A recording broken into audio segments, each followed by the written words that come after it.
Hello అండి. అందరికీ hi. Good morning. ఎలా ఉన్నారు అందరూ? బాగున్నారా? వెల్కమ్ టు అవర్ ఛానల్ అంజలి రామావత్. ఈ వీడియోలో నేను ఇంతవరకు మీతో షేర్ చేసుకొని కొన్ని విషయాలనైతే మీతో షేర్ చేసుకోవాలి అనుకుంటున్నాను. వీడియో స్కిప్ చేయకుండా లాస్ట్ వరకు చూసి ఈ వ్లాగ్ మీకు ఎలా అనిపించిందనేది కామెంట్‌లో తెలియచేయండి. ఈ వ్లాగ్ మీకు నచ్చితే గనక లైక్ చేసి సబ్స్క్రైబ్ చేసుకొని నన్ను ఇలాగే సపోర్ట్ చేస్తూ ఉంటారని మనసారా కోరుకుంటున్నాను. ఈ వీడియో అయితే నేను సండే రోజు తీసిన వీడియో. కాకపోతే పోస్ట్ చేయడం కొంచెం లేట్ అయిందనమాట. సండే అయితే ఇంకా ఈవినింగ్ నా డే రొటీన్ మీకు చూపిస్తుంది. కొన్ని విషయాల్ని మీతో షేర్ చేసుకుంటాను. ఎండలైతే అసలు మామూలుగా లేదు కదా! ఈవినింగ్ అయితే 4 అయింది. కానీ ఎండ మాత్రం అసలు తగ్గట్లేదు. ఎండను చూసుకుంటూ కూర్చుంటే ఇంట్లో పని అయితే త్వరగా అవ్వదని నిదానంగా పని అయితే స్టార్ట్ చేశాను. మామూలుగా మాది పూరీలు కాబట్టి బతికిపోయాం. పెద్ద పెద్ద డాబాల వాళ్ళు కూడా పూరీలు ఉంటే బాగుండు అనుకుంటున్నారు. నిజంగా మా ఇంట్లో చాలా చల్లగా ఉంటుందన్నమాట. ఏసీ కూడా పనికిరాదు. ఇంటి ముందే వేప చెట్టు పైన కప్పించాము. ఇంట్లో కూలర్ కూడా ఉంది కదా. కూలర్ వేసుకొని నిద్రపోతే బయట వర్షం పడుతుందేమో అన్నంత ఫీల్ వస్తది అనమాట. అంత చల్లగా ఉంటది ఇంట్లో. కానీ సీజన్ ని బట్టి మా మూడ్ మారుతా ఉంటది. సమ్మర్ వస్తే అబ్బా పూరీలు ఉంది కదా, హాయిగా ఉంది, చాలు ఇల్లు అనుకుంటాము. మళ్ళీ వర్షాకాలం స్టార్ట్ అయితే అక్కడక్కడ కారుతా ఉండిద్ది అనమాట, ఒక డ్రాప్స్ లాగా. ఇంకంతా చిరాకుగా ఉంటది కదా ఇంట్లో, అలా తేమగా. మళ్ళీ ఇంకా వర్షాకాలం వస్తేనేమో డాబా ఉంటే బాగుండు అనుకుంటాం. మళ్ళీ చలికాలంలో కూడా ఎక్కువ చలిగా ఉంటది అనమాట ఇంట్లో. అంటే చుట్టూ మట్టి గోడ కదా, సో కొంచెం చల్లగానే ఉంటది ఆల్మోస్ట్. అలా సీజన్ ని బట్టి మా మైండ్ మారుతా ఉండిద్ది ఇల్లు విషయం. కానీ మట్టి గోడ కదా, ఇప్పుడే అక్కడక్కడ క్రాక్స్ అయితే వచ్చేసినాయి. కొంచెం జరిగిపోతా ఉంటుందన్నమాట. మట్టి అయితే పెచ్చులు రాలిపోతుంది. కొంచెం నేను ఒక 1 మంత్ కంప్లీట్ అయింది, పూర్తిగా రికవర్ అయ్యాను అనుకున్నప్పుడు మాత్రం ఆ పెచ్చులు ఊడిపోయిన దగ్గర మాత్రం మట్టి అయితే తీసుకొచ్చి కొట్టాలన్నమాట. చుట్టూ గోడంతా ఒకసారి అలకాలన్నమాట. అప్పుడే బాగుంటుంది. లేదంటే వర్షాకాలంలో ఇంకా ఇబ్బంది అయిపోయి ఇంకా రాలిపోతా ఉంటది మట్టంతా. ఇప్పుడిప్పుడే కొంచెం రికవర్ అవుతున్నాను కదా, సో ముందు ఇంకా మే నెలలో పూర్తిగా రికవర్ అయిపోతాను కాబట్టి అప్పుడు చిన్నగా ఇంట్లో పనులు కొన్ని పెండింగ్స్ ఉన్న పనులన్నీ అయిగొట్టేస్తాను. వంటగది కూడా క్లీన్ చేసుకోవాలి. ఇంకా మా ఫ్రిడ్జ్ అయితే ఇంకా అసలు చెప్పడానికి కుదరదు, చాలా చండాలంగా ఉంది. అది కూడా క్లీన్ చేసుకోవాలి. ఇంకా ఎప్పటి నుంచో దుప్పట్లు అయితే 1 మంత్ అయింది ఉతికి, అవి కూడా ఉతకాలన్నమాట. కానీ మా వారి చేత ఉతికేయడం ఎందుకులని నేనే అలాగే ఉంచాను. సో ఇలా చిన్న కొంచెం పనులు అయితే ఉన్నాయి. అవన్నీ కొంచెం రికవర్ అయిపోయిన తర్వాత చేసుకుందామని పెండింగ్ లో పెట్టాను. మామూలుగా ఈ రోజు అయితే నేనే ఊడుస్తున్నాను అనమాట. మా వారేమో పొడుగు చీపురు ఒకటి తీసుకొచ్చారు కాబట్టి పెద్దగా బెండై ఊడవలసిన అవసరం లేదు కదా. అందుకని ప్రతిసారి ఇంకా ఆయన్ని ఏం చెప్దాంలే ఊడవమని నేనే ఊడ్చేస్తున్నాను. చిన్నగా ఒక్కొక్క పనులు అయితే ఇంకా ఆయన పోస్ట్ దిగిపోతున్నారు. అంటే రోజులు నాకు కూడా కొంచెం ఎక్కువ కొద్దీ ఇంకా అంట్లు అయితే ప్రతిసారి ఆయనే బయట పెడతారు. ఊడవడం గానీ, లేదంటే నీళ్లు పెట్టడం గానీ, నేను బట్టలు ఉతికేటప్పుడు నీళ్లు మామూలుగా బకెట్ లో నింపడం గానీ ఆయనే చేస్తారు కదా. ఇప్పుడు చిన్నగా ఒక పోస్ట్ అయితే దిగిపోతున్నారు అనమాట. కానీ ఇంట్లోకి నీళ్లు పట్టడం మాత్రం ఆయనే పడతారు అనుకోండి. మా ఇంటి ముందు అయితే ఈ 2 చెట్లు ఉన్నాయి కాబట్టి చల్లగా ఉంటుంది. సమ్మర్ లో అయితే చెట్లు ఉన్న చోట చల్లగా బాగుంటది కదా. కాకపోతే ఈ సీజన్ ని బట్టి ఒక్కోసారి ఆకులు రాలుతా ఉంటాయి, ఒక్కోసారి పూత కాయలు రాలుతా ఉంటాయి కదా. అప్పుడు మాత్రం ఓడవలేక కొంచెం ఇబ్బంది పడాలంతే. నాకైతే నెక్స్ట్ ఇంకా ఫ్యూచర్ లో మేము డాబా కట్టుకున్నా కూడా ఇంటి ముందు ఉన్న వేప చెట్టు మాత్రం అసలు తీసేయకూడదు అనుకుంటున్నాము. ఇంటి ముందు వేప చెట్టు ఉంది కాబట్టి మాకు కొంచెం బాగుంది కూర్చోడానికి కానీ, బయట పడుకోవడానికి కానీ ఇబ్బంది ఏం లేకుండా. ఇంకా చిన్నప్పుడు అయితే మా అమ్మాయి 1.5 year 1 year ఉన్నప్పుడు చెట్టు కొంచెం చిన్నగా ఉండేది అనమాట.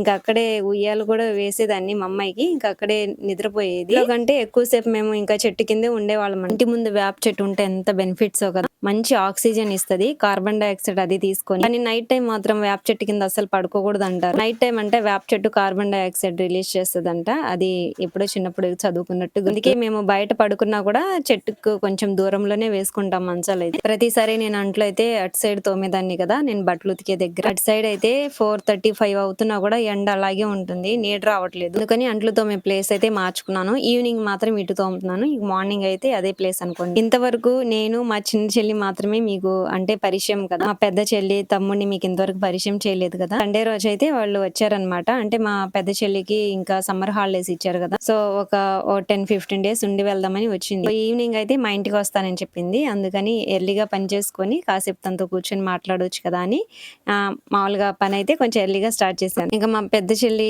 ఏం చేస్తారు, ఏం జాబ్ చేస్తారు, వాళ్ళ ఫ్యామిలీ డీటెయిల్స్ అంతా కూడా నేను వీడియో లాస్ట్ లో చెప్తాను. లాస్ట్ నేను హాస్పిటల్ ఉన్నప్పుడు చూసి వెళ్ళడానికి అయితే వచ్చింది కదా, అప్పుడు మీలో కొంతమంది చూసే ఉంటారు ఆల్మోస్ట్ వీడియో అయితే. మామూలుగా మా పెద్ద చెల్లికి అయితే మా సొంత మావయ్య కొడుకుని ఇచ్చి పెళ్లి చేశాము. వాళ్ళైతే వెల్ సెటిల్ ఫ్యామిలీ అనమాట, జాబ్ హోల్డర్స్ ఇద్దరు కూడాను. ఇక మా తమ్ముడి విషయానికి వస్తే తను కూడా చిన్న ఏజ్‌లోనే గవర్నమెంట్ జాబ్ అయితే సంపాదించుకున్నాడు. మా చెల్లి కూడా 20 సంవత్సరాలు ఉన్నప్పుడే గవర్నమెంట్ జాబ్ వచ్చేసింది. మా తమ్ముడికి కూడా 22 సంవత్సరాలకొచ్చిందనమాట. చిన్నప్పుడైతే మా తమ్ముడు తెగ అల్లరి చేసేవాడు. అసలు మాట వినేవాడే కాదు. వీడు చదవడులే వేస్ట్ అనుకున్నాము. చిన్నప్పుడు అల్లరి చిల్లరగా ఉండేవాళ్ళే పెద్దయిన తర్వాత ఫ్యూచర్‌లో మంచిగా సెటిల్ అయిపోతున్నారు. చిన్నప్పటి నుంచి సీరియస్‌గా చదువుతూ అసలు ఎవరితో సంబంధం లేకుండా బాగా సెటిల్ అవ్వాలి, జాబ్ సంపాదించుకోవాలి అనుకున్న వాళ్ళే నాలాగా కూర్చొని అంట్లు తోముకుంటారు. మనం ఎవరినైతే వీడు వేస్ట్ అనుకుంటామో వాళ్ళే బెస్ట్ అయిపోతారు ఫ్యూచర్‌లో. మా తమ్ముడైతే చిన్నప్పుడు తెగ అల్లరి చేసేవాడు. అల్లరితో పాటు చదువు కూడా బాగానే ఉండేది.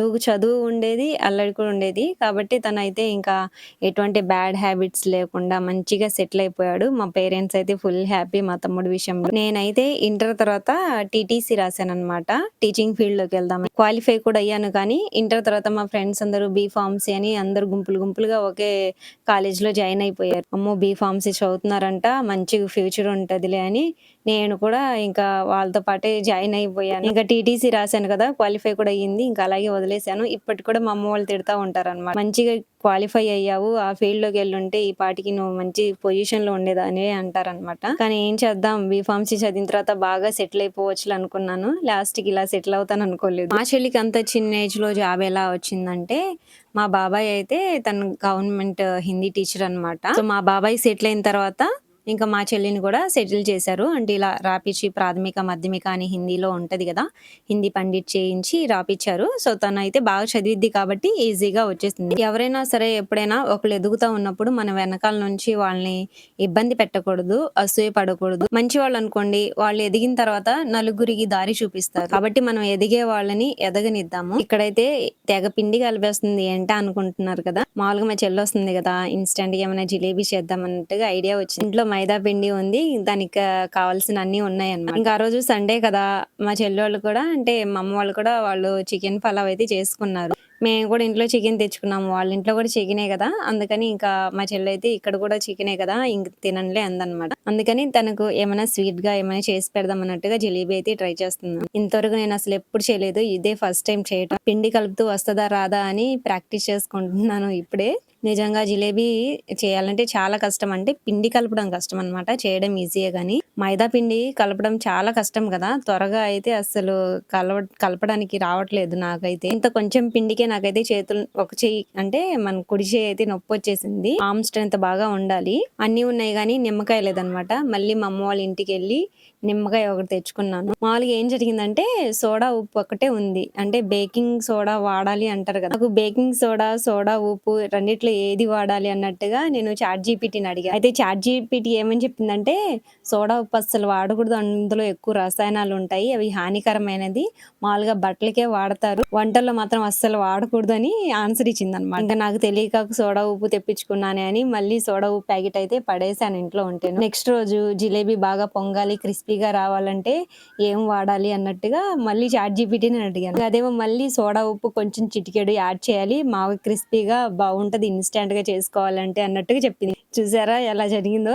అదే వద్దు రసాయనం పాడేయాలని చెప్పింది. మళ్ళీ అదే వాడాలని చెప్పేసరికి మళ్ళీ ఎతుక్కున్నాను ఎక్కడ పడేసానో అని. ఇంకా మామూలుగా దగ్గరలోనే పడేసాను కాబట్టి కనిపించింది. తీసుకొచ్చి కొంచెం యాడ్ చేశాను అది కూడా. ఇప్పటికైనా సరే మనిషిని మనిషే నమ్ముకోవాలి. మనుషులు చెప్పేదే వినాలి. ఇలా ఆర్టిఫిషియల్ ఇంటెలిజెన్స్‌ని లేదంటే చాట్‌జీపీటీని అడిగితే ఆన్సర్‌లు కూడా ఇలాగే ఉంటది. ఇంకా జిలేబీ అయితే నేను గ్యాస్ మీద కాకుండా పొయ్యి మీద చేద్దాం అనుకున్నాను. దాదాపుగా పొయ్యి వెలిగించి పొయ్యి దగ్గర కూర్చొని నెల పైనే అవుతుంది. నాకు పొయ్యి మీద కూర్చొని వంటలు చేయడం అంటే చాలా ఇష్టం అన్నమాట. పొయ్యి మీద కూర్చొని కాదండి పొయ్యి దగ్గర కూర్చొని ఇలా వంటలు చేయడం అంటే ఇష్టం అన్నమాట. అంటే పొయ్యి మీద వంట చేయడం అంటే ఇష్టం. పోతే ఎండాకాలంలో మాత్రం అస్సలు కుదరదు. గాలి వీస్తా ఉంటది కదా!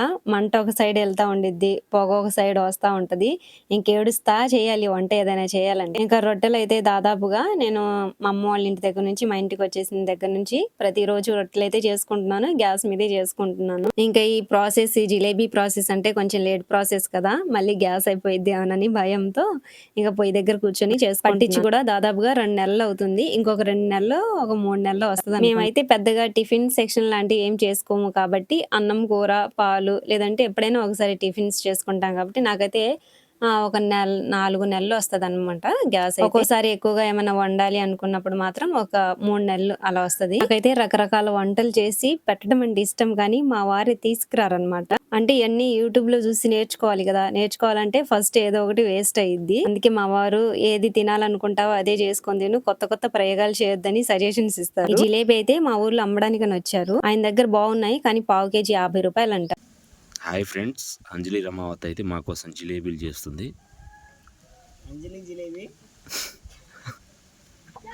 అంజనా జిలేబీ. అంజలి అయితే వంటలు సూపర్గా చేస్తుంది. చూసారా మా వారను మా తమ్ముడు ఇద్దరు కూర్చొని నన్ను ఎలా ఆట పట్టిస్తున్నారో కామెంట్లు చేస్తున్నారు నా మీద. నేను ఇదే కదా ఫస్ట్ టైం చేయడం, అందుకని కమెంట్ చేస్తున్నారనమాట ఎలా చేస్తుందో అన్నట్టుగా. అంజలి జిలేబీ, అంజనా జిలేబీ అనుకుంటూ నేను దాదాపుగా 10 రోజుల నుంచి చూస్తున్నాను యూట్యూబ్ లో ఎలా చేయాలి అని. అంటే మా ఊళ్ళో అమ్మడానికి వస్తారనమాట. ఆయన దగ్గర బాగుంటాయని చెప్పాను కదా, నాకు సరిపోలేదు. తిన్నాను, టేస్ట్ బాగుంది. వాళ్ళే చేసినప్పుడు మనం ఎందుకు చేయకూడదు, ట్రై చేద్దాం అన్నట్టుగా ఇంకా 10 రోజుల నుంచి దాదాపు కంటిన్యూస్ గా నాకు ఎప్పుడు ఖాళీ దొరికితే అప్పుడు జిలేబీ ఎలా చేయాలా అని చూస్తా ఉంటాను. ఇంక అన్ని ఒక 10-15 వీడియోలు చూసి నేను ఒక ఐడియాకి వచ్చి చేశాను అనమాట. ఫస్ట్ అయితే బాగానే వచ్చినాయి కానీ ఇవేంటో చుట్టేటప్పుడు సపరేట్ అయిపోతున్నాయి. మా చిన్నప్పుడైతే మా నాన్న తెగ తీసుకొచ్చేవాడు అనమాట. కాకపోతే అప్పుడు ఇలా చిన్న చిన్నవి కాకుండా ఒకేసారి పెద్దది ఉండేదన్నమాట, ఒకే చుట్టులాగా. బాగుండేది, చాలా బాగుండేది. చిన్నప్పుడు చాలా ఇష్టంగా తినేవాళ్ళం. ఇప్పుడంతా ఫ్యాషన్ అయిపోయింది ఇలా చిన్న చిన్న చుట్లు చూడడం. ఒక్కోటేమో ₹5 అమ్మటం అనుకుంటామే గానీ పాపం నిజంగా కొంచెం పిండి కలపడానికి నాకైతే చేయి నొప్పిచ్చేసింది. అంత జిలేబీలు చేయాలి, ఎంత పిండి కలపాలంటే నిజంగా వాళ్ళు ఎంత గ్రేటో కదా. వాళ్ళు ₹50 కాదు ₹100 అమ్మినా తక్కువే నిజం చెప్పాలంటే. సింపుల్ ప్రాసెసే గానీ పిండి కలపడమే కొంచెం కష్టంగా అనిపించింది నాకైతే. ఇలా చిన్న చిన్నవి కాకుండా ఒకేసారి పెద్దది చేద్దాం అనుకున్నాను కానీ పంచదార పాకమేమో అంతగా ఎక్కువ అంటే బాగా తిక్కుగా రాలేదనమాట, కొంచెం పలచగా అయిపోయింది. ఇంకా అందులో మొనగదలే ఇంత పెద్దది చేస్తే అని చిన్న చిన్నవి చేస్తున్నాను. కాకపోతే అప్పటికప్పుడు ఇన్స్టెంట్ గా చేశాను కదా, కొంచెం గట్టిగా అనిపించింది. కొంచెం పిండిని పులియబెడితే ఇంకా బాగా క్రిస్పీగా వస్తాయంట కదా. ఈ ప్రాసెసే కాకుండా ఇంకేమైనా ప్రాసెస్ ఉంటే మీకు తెలిస్తే చెప్పండి, నెక్స్ట్ టైం ట్రై చేస్తాను.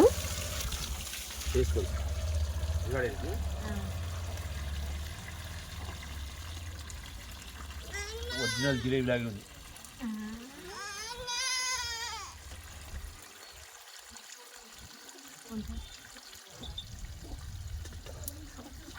చూసారా జిలేబీ వచ్చేసింది అంజలి రమావత్.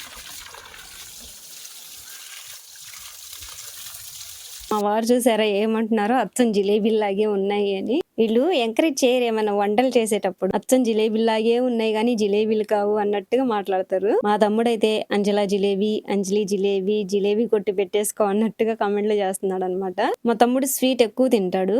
నాకైతే మాకందరికి స్వీట్ సరిపోయింది కానీ మా తమ్ముడికి ఇంకా కొంచెం తీగ ఉంటే బాగుండేది అంటున్నాడు అనమాట. ఇంకా నేనైతే ఈవినింగ్ ఈ పని ఎందుకు పెట్టుకున్నానంటే వంట చేసే పని లేదనమాట నాకైతే. ఆఫ్టర్నూనే మా వారు చికెన్ తీసుకొచ్చారు కదా, ఇంకా చికెన్ ఆఫ్టర్నూనే వండేసాను. ఈవినింగ్ అయితే ఇంక వంట చేయాల్సిన అవసరం లేదు. ఎలాగో మా చెల్లి వచ్చింది కదా, మా ఇంటికి వస్తానని చెప్పింది కదా, ఖాళీగా ఉన్నాను. పైగా వంట కూడా ప్రోగ్రాం లేదు కాబట్టి ఏమైనా స్వీట్ లాగా చేసి పెడదాం అన్నట్టుగా చేస్తున్నాను అనమాట. లేదంటే నేను త్వరగా ఏది చెయ్యను. అంటే ఈవినింగ్ మార్నింగ్ అయితే అసలు ఖాళీగా ఉండను కదా. కొంచెం ఖాళీ దొరికితే ఏమైనా యూట్యూబ్ వీడియోస్ ఏమైనా ఉంటే ఎడిట్ చేసుకోవడానికి కూర్చుంటాను. పైగా ఇప్పుడు ఎండాకాలంలో ఏమైనా వంట లాంటివి చేయాలన్నా కూడా ఈ వేడికైతే అస్సలు కుదరట్లేదు. పొయ్యి దగ్గర నుంచొని వంట చేయడానికే, మామూలుగా అన్నం కూర వండుకోవడానికే ఇంక అస్సలు ఇష్టం అనిపించట్లేదు, ఇంట్రెస్ట్ రావట్లేదు. కొంచెం చల్లబడిన తర్వాత నచ్చిన వంటకాలు అన్ని వండుకొని తినొచ్చు. మా ఇల్లు అయితే పైన మా కవర్ అంతా కూడా బాగా చినిగిపోయింది. వర్షం పడేటప్పుడు మాత్రం ఇబ్బంది పడాల్సింది. ఇంకా వర్షాకాలానికి ముందే మళ్ళీ ఇంకొక పట్ట తీసుకొచ్చి కప్పుకోవాలి. వీడియోలో మరీ దారుణంగా కనిపిస్తుంది కదా ఇల్లు పైకప్పు. యూట్యూబ్ లో మంచిగా సక్సెస్ అయ్యి ఎంతో కొంత ఎర్న్ చేసుకుంటే ఇంటి కోసమే దాచుకుంటాను ఫస్ట్. ఒక మంచి ఇల్లు ఉంటే ఇంకే బాధ ఉండదన్నమాట. ఇల్లు కట్టుకోవడానికి ప్లేస్ ఉన్న వాళ్ళకేమో డబ్బులు ఉండవు, డబ్బులు ఉన్న వాళ్ళకేమో ఇల్లు కట్టుకోవడానికి ప్లేస్ ఉండదు, అలా ఉంటది. నేను చేయడం అయిపోయిన తర్వాత ఇంకా మా చెల్లికి ఫోన్ చేశాను రమ్మని. ఇంకా తనైతే వచ్చేసింది. మా చెల్లి పుస్తకాల పురుగు 10th లో గోల్డ్ మెడల్ కూడా వచ్చింది. అంటే మండలం ఫస్ట్ అనమాట.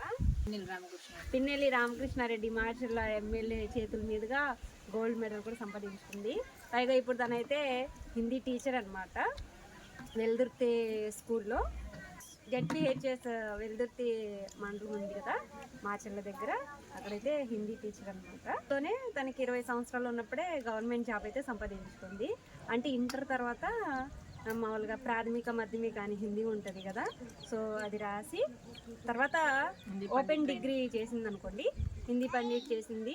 వెంటనే ఇంకా అప్పుడు 2014 డిఎస్సిలో తనైతే ఫస్ట్ ప్లేస్ వచ్చిందనమాట మా కేటగిరీలో. బాగా చదివిద్ది. సో ఇదన్నమాట మా చెల్లి గురించి. ఆల్రెడీ లాస్ట్ నేను హాస్పిటల్ ఉన్నప్పుడు కూడా ఒకసారి వచ్చింది కదా, ఈ సెకండ్ టైం రావటం. అంటే తను ఎక్కడో దూరంగా ఉంటుంది కదా, పైగా తనకి హాలిడేస్ కూడా ఉండవు రావడానికి. ఇలా సమ్మర్ హాలిడేస్ కానీ ఇంకా దసరా సంక్రాంతి అంటే వాళ్ళు చేసుకుంటారు వాళ్ళ అత్తమ్మలు, కాబట్టి వాళ్ళు పంపిరు. ఇంకా సమ్మర్ హాలిడేస్కి మాత్రం వస్తుంది, ఒక 10-15 డేస్ ఉండి వెళ్తుంది అనమాట. 2 పిల్లలు, 2 అబ్బాయిలు, నాకు మాత్రం 2 అమ్మాయిలు. సో ఇది వీడి పెద్ద అబ్బాయి విక్రమాదిత్య, చిన్న అబ్బాయి వేదాంశ్ అన్నమాట. लाइक शेयर एंड सब्सक्राइब करेंगे ఇంకా మా చిన్న చెల్లి గురించి మీకు తెలిసిందే కదా, తనైతే లాస్ట్ నేను సర్జరీ చేయించినప్పుడు వచ్చింది. ఇంకా మా తమ్ముడు కూడా చూపిస్తాను, తనైతే ఆంది వేలో ఉన్నాడు, వస్తాడంట. ఇంక యాక్చువల్గా చూపించొద్దని చెప్పాడు అనమాట, డైరెక్ట్గా పెళ్లిలో చూపి నెక్స్ట్ ఇయర్ అని చెప్తున్నాడు. అప్పుడు దాకా సస్పెన్స్ ఎందుకని చూపిస్తున్నాను. వచ్చిన తర్వాత తమ్ముడి గురించి కూడా పరిచయం చేస్తాను. జిలేబీ అయితే చేశాను మా చెల్లెల కోసం. थैंक यू अक्का బాగుందా? చాలా బాగుంది. అదిగోండి మా తమ్ముడు వస్తున్నాడు. ఇంతవరకు మీకు చూపించలేదు కదా, ఇదే ఫస్ట్ టైం చూపించడం. తమ్ముడు మా ఇంటికి రాగానే వాళ్ళ మేనకోడలు తీసుకెళ్లి వాటర్ ఇస్తుంది అనమాట, మర్యాద చేస్తుంది మావయ్యకి. అందరం ఒకేసారి మీట్ అవ్వడం అంటే కుదరదు అనమాట. అంటే మా చెల్లి వచ్చినప్పుడే మా తమ్ముడు ఉండడు, మా తమ్ముడు ఉన్నప్పుడే మా చెల్లి ఉండదు. మేము నలుగురం ఒకే ఫ్రేమ్ లో రావాలంటే అది కష్టం. వీడే మా తమ్ముడు అనమాట. ఫస్ట్ నేను, తర్వాత మా చెల్లి, తర్వాత మా తమ్ముడు, ఆ తర్వాత మా ఇంకో చిన్న చెల్లి అనమాట. మీకు తెలుసు కదా మీకు అందరికి ఆల్రెడీ.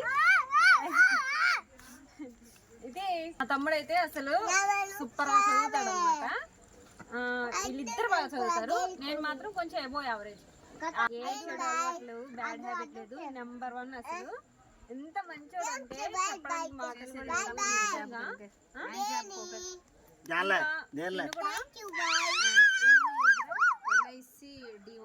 ఏజ్ లో వచ్చింది. 22 చిన్న ఏజ్ లోనే వీళ్ళిద్దరు గవర్నమెంట్ జాబ్ సంపాదించుకున్నారు. మా చెల్లికి అయితే 20 సంవత్సరాలు, 19 సంవత్సరాలకే వచ్చింది. మా తమ్ముడికి అయితే 22 సంవత్సరాలకే జాబ్ వచ్చింది అనమాట, ఎల్ఐసిలో ఏడిఓ ఆఫీసర్ గా. సో నెక్స్ట్ ఇయర్ అయితే మ్యారేజ్ చేసుకుంటాడు. చిన్నప్పుడు అయితే మమ్మల్ని తెగ కొట్టేవాడు. నన్ను అయితే కొంచెం, నేను అక్క కదా, నన్ను పెద్ద కొట్టేవాడు కాదు. మా చిన్న చెల్లిని మాత్రం మా చెల్లిని కంట్లో అయితే చిన్న బాణాలు ఆట ఆడుకుంటారు కదా, దాంతో గుచ్చేసాడు అనమాట. పాపం సైట్ కూడా వచ్చేసింది. ఇంక తెగలే చేస్తాడు అనమాట ఇంట్లో. ఇప్పుడంటే గుడ్ బాయ్ అయిపోయాడు.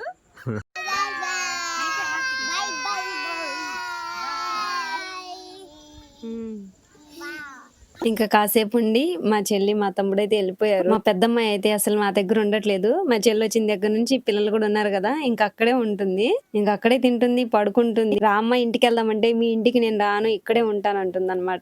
ఇంకా సరేలే, అక్కడున్నా ఇక్కడున్నా ఒకటే కదా అని పంపించేశాను. తమ్ముడు పుట్టినప్పుడు ఫుల్ కలర్ అనమాట. అంటే మా పెద్ద చెల్లి ఎంత కలర్ ఉందో దానికి ఎక్కువ కలర్ ఉండేవాడు. మధ్యలో మామూలుగా వైరల్ ఫీవర్ ఏదో వచ్చింది చిన్నప్పుడు, ఒక 5-6 సంవత్సరాలు ఉన్నప్పుడు. ఆ ఫీవర్ రాగానే ఇంకా కలర్ అంతా చేంజ్ అయిపోయాడు. లేదంటే మా తమ్ముడు గాని, 2 చెల్లెళ్ళు గాని ఫుల్ కలర్ ఉండేవాళ్ళు అనమాట. వాళ్ళు ముగ్గురు కూడా మా డాడీ కలర్. ఇదండి మొత్తం మా ఫ్యామిలీ గురించి. ఆల్రెడీ మీకు మా చెల్లిని పరిచయం చేసేసాను, మా తమ్ముడిని, మా చెల్లెల్ని ఇంకా మీకు పరిచయం చేసేసాను. మా టోటల్ ఫ్యామిలీ అయితే ఇలా ఉంటుంది. మా నలుగురిని ఇంత కష్టపడి మా అమ్మ వాళ్ళు నిజంగా చదివించారంటే గ్రేట్ అసలు. అప్పుడైతే చాలా కష్టపడ్డారు వాళ్ళు. అప్పుడు తినడానికి సరిగ్గా బియ్యం కూడా ఉండేది కాదు, నూకలు తినేవాళ్ళంట. ఇంకా ఇటుక పని చేసి ఇంకా పిల్లల్ని ఎలాగైనా చదివించాలని మా అమ్మ ఎక్కువ పట్టుదల అనమాట. పిల్లల్ని చదివించాలి, ఒక పొజిషన్ లో ఉంచాలి అని. ఇంకా మా అమ్మ పట్టుదలతోనే చదివించింది మా అందరినీ కూడా. మేము ఎంతవరకు చదువుకోవాలనుకున్నామో అంతవరకు చదివించింది.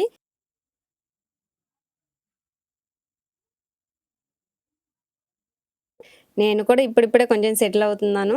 ఇంకా మా తమ్ముడు, మా పెద్ద చెల్లి కూడా సెటిల్ అయిపోయారు. మా చిన్న చెల్లి మాత్రం ఇంకా డీఎస్సీలో తను మంచిగా క్వాలిఫై అయిపోతే మాత్రం ఇంకా ఫుల్ సెటిల్ ఫ్యామిలీ అయిపోయిద్ది. నేను కూడా యూట్యూబ్‌లో ఇప్పుడిప్పుడే కొంచెం ఎర్న్ చేసుకుంటున్నాను కాబట్టి సో, నా గురించి అయితే ఇబ్బంది పడాల్సిన అవసరం లేదు. మా అమ్మ వాళ్ళు నేను కూడా ఇండిపెండెంట్ అనమాట. నేను ఏ రోజైతే ఇప్పటి వరకు కూడా నేను ఏ రోజు మా అమ్మ వాళ్ళ మీద డిపెండ్ అయ్యిందే లేదు. మా వారైతే మంచిగా చూసుకుంటారు ఉన్న దాంట్లోనే కాబట్టి నాకు ఏ ప్రాబ్లం లేదు. ఇంకా ఇది మా ఫ్యామిలీ టోటల్ మీకు చెప్పాలనుకున్న సంగతి. ఇంకా నైట్ అయితే మా చిన్నమ్మాయికి అన్నం తినిపిచ్చేసాను. మా అమ్మేమో ఆఫ్టర్‌నూన్ పలావును, చికెన్ వండిందనమాట. వద్దు మేము కూడా చికెన్ తెచ్చుకున్నామన్న కూడా ఇంకా అమ్మ మనసు ఊరుకోదుగా తీసుకొచ్చి పెట్టింది తినమని. ఆఫ్టర్‌నూన్ ఎప్పుడో వండారు కదా! నైట్ కొంచెం చల్లబడిపోయింది. పెద్దగా తినాలనిపించలేదు నాకైతే. కొంచెమే తిన్నాను. మా వారు కూడా కొంచెమే తిని నాకిచ్చేసారు. ఇక మా వారు తిన్న ప్లేట్‌లోనే నేను కూడా తినేస్తున్నాను. ఇంకా నైట్ అయితే 2 డేస్ నుంచి బయట పడుకోవట్లేదనమాట. నాకెందుకో 2 డేస్ నుంచి పిచ్చి కళ్ళొస్తున్నాయి బయట పడుకుంటేను. అందుకని ఇంకా లోపల ఇంట్లో వేసుకున్నాం మంచాలు. బయటంతా చీకటే చుట్టూ అసలు మిడ్‌నైట్‌లో అయితే మెలుకువ వచ్చేస్తుంది. అందుకే భయమేసి ఇంక ఇంట్లో పడుకుంటున్నాం. ఇంకా సండే రోజు మొత్తం కూడా నా డే అయితే ఇలా గడిచింది. వీడియో కొంచెం లెంత్ అయిపోయింది. అడ్జస్ట్ అవ్వండి. ఎలా అనిపించింది వ్లాగ్ మీకు నచ్చిందా? నచ్చితే గనక కామెంట్ చేయండి. సరేనండి మరి నెక్స్ట్ వీడియోలో కలుద్దాం. బాయ్ అందరికీ. Take care.